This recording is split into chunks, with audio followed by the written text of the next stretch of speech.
আজ থেকে বহরমপুরের ওয়াইএম এর ময়দানে সপ্তমতম বছরে খাদ্য মেলার শুভ আরম্ভ। বহরমপুরের ওয়াইএম ময়দানে আজ থেকে শুরু হলো খাদ্য মেলা। ভান্ডার প্রদীপ প্রজ্বলন ও অম্বিকা ডান্স একাডেমির কচি কাচাদের নৃত্যের মাধ্যমে এই মেলার উদ্বোধন করা হলো। জেলা ও জেলার বাইরে থেকে বিভিন্ন খাদ্যকারী সংস্থা সহ বিভিন্ন খাদ্যের দোকানের স্টল এখানে পাওয়া যাবে। ভোজন রসিকদের জন্য এই মেলা খুবই উপযোগী। এই বছর সপ্তমতম বছর। এখানে শুধু খাদ্যদ্রব্যই নয়, পাশাপাশি বিভিন্ন কোম্পানির বাইক, গাড়ি ও মনোরঞ্জনের ব্যবস্থা রাখা হয়েছে। আগামী 1 জানুয়ারি পর্যন্ত এই মেলা চলবে বলে জানালেন।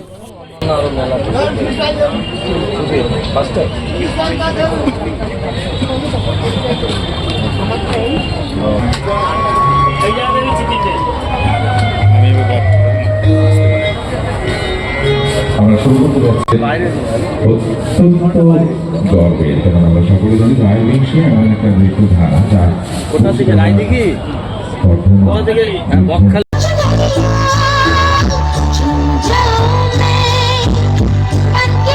ছিল না, একটি শিশু ছিল, সত্যবাদী, সরল, সাহসী একটি শিশু।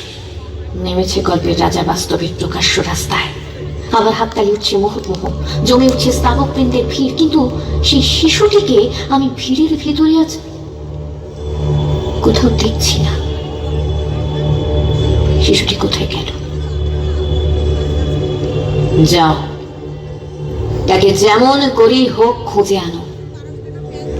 শেষ একবার এই উলঙ্গ রাজার সামনে নির্ভয় দাঁড়াক। শেষ একবার এই হাততালির ঊর্ধ্বে গলা তুলে জিজ্ঞাসা করুক, রাজা তোর কাপড় কোথায়?